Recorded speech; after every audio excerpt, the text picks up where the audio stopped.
खबरों के एक्सप्रेसवे से आगे रुक करते हैं सियासी ढाबे का, जहां आज की सबसे दिलचस्प खबर मौजूद है। वैसे तो 5 राज्यों में चुनावी घमासान है, लेकिन हैरत की बात यह है कि इस दौरान कांग्रेस की ओर से इंडिया यानी कि विपक्ष की गठबंधन की ज्यादा चर्चा नहीं हो रही। मोर्चे को लेकर कांग्रेस की ये निष्क्रियता नीतीश कुमार को पसंद नहीं आ रही है। बिहार में सीपीआई की रैली में नीतीश कुमार ने खुलेआम कांग्रेस पर निशाना साधा है। अभी तो जिसको हम लोग कांग्रेस पार्टी को आगे बढ़ाने के लिए हम लोग सब एकजुट होकर काम कर रहे थे, लेकिन अभी उनको कोई इस सब चीज की चिंता है नहीं। अभी तो लगे हुए हैं 5 राज्य के चुनाव। हमें बुलाया ही क्यों था अगर गठबंधन नहीं करना? इसका तो जवाब कोई दे दे मुझे। अगर गठबंधन नहीं करना था मुझे बता देते आप।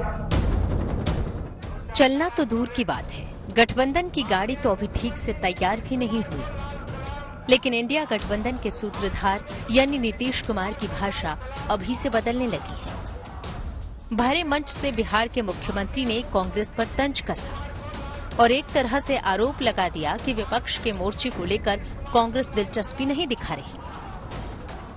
अभी तो काम ज्यादा नहीं हो रहा, अभी 5 जगह विधानसभा का चुनाव है, तो कांग्रेस पार्टी तो उसी में ज्यादा इंटरेस्टेड है।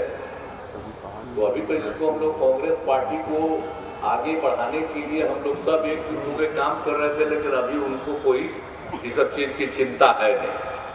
अभी तो लगे हुए हैं 5 राज्य के चुनाव, इसलिए 5 राज्य का चुनाव होगा, उसके बाद अपने सबको बुलावेंगे। आजकल कभी कोई चर्चा नहीं हो रही। नीतीश को जानने वाले मानते हैं कि वो कुछ भी बेवजह नहीं कहते। तो क्या कांग्रेस नेतृत्व पर उनका निशाना कांग्रेस से उनकी बढ़ती दूरी का संकेत है? क्या विपक्ष के मोर्चे से नीतीश का मोह भंग हो गया है? इसका जवाब फिलहाल मुश्किल है, लेकिन देखने वाली बात है कि कांग्रेस के रवैये से तकलीफ अकेले नीतीश को नहीं है।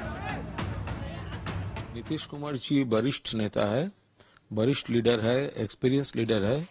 तो अगर उन्होंने कुछ प्रॉब्लम आइडेंटिफाई किया तो जरूर उस मुद्दे पर सोचना चाहिए कांग्रेस को। अब जरा कांग्रेस पर नीतीश के हमले की वजह समझ लीजिए। विपक्षी दलों की पटना, बेंगलुरु और मुंबई की बैठक के बाद गठबंधन के लोगों, कन्वेनर और सीट शेयरिंग पर बात होनी थी, लेकिन कांग्रेस ने उसे टाल दिया। साझा रैलियों की शुरुआत भोपाल से होनी थी, लेकिन कमलनाथ के किनारा करने से उसे भी रद्द कर दिया गया। कहा गया कि 5 राज्यों के चुनाव के बाद सीटों का बंटवारा होगा, यानी पहले विधानसभा चुनाव फिर लोकसभा चुनाव पर फोकस होगा। कांग्रेस का यही रुख नीतीश को पसंद नहीं आ रहा। हम तो देश को एकजुट करने के लिए और देश के इतिहास को लोग बदलना चाहते हैं, उसको ठीक करने के लिए और इनसे जो आज है शासन उनसे मुक्ति के लिए कर रहे हैं, तो आगे भी हम लोग करेंगे। अभी 5 जगह का विधानसभा का चुनाव हो रहा, उसके बाद ही फिर बैठ करके जो कुछ भी होगा। अभी तक इस गठबंधन में ना लोगो बन पाया है, ना लोगों के लिए क्या करना है वो तय हो पाया है, ना नेता तय हो पा रहा है, ना नीति तय हो पा रही है। केवल अपने अपने एम्बिशन को कैसे आगे करना है, प्रधानमंत्री पद की कुर्सी जो खाली नहीं है उसमें अपने आप को कैसे दावेदार बताना है और कैसे सीटों के लिए लड़ना है, इसका एक और ट्रेलर आज सामने निकल कर आया है।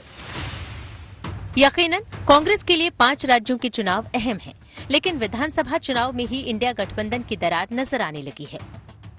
कांग्रेस ने साफ कर दिया है कि इंडिया गठबंधन लोकसभा के लिए है, राज्यों में तालमेल नहीं होगा।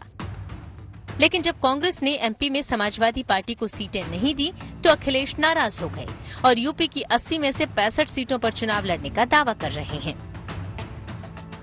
हमें भी इस तरह बता देते कि प्रदेश स्तर पे हम कोई गठबंधन नहीं कर रहे हैं, इंडिया स्तर पे जो चुनाव होगा या भारत का चुनाव होगा, लोकसभा का चुनाव, उस समय गठबंधन होगा।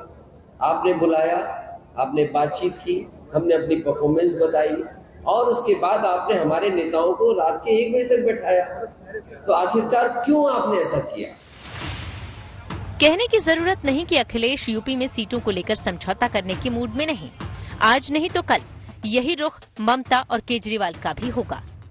तो सवाल है कि सीटों पर समझौते के बगैर इंडिया गठबंधन का क्या होगा? क्या विपक्ष मिलजुल कर बीजेपी को टक्कर दे पाएगा या फिर चुनाव से पहले ही बिखर जाएगा?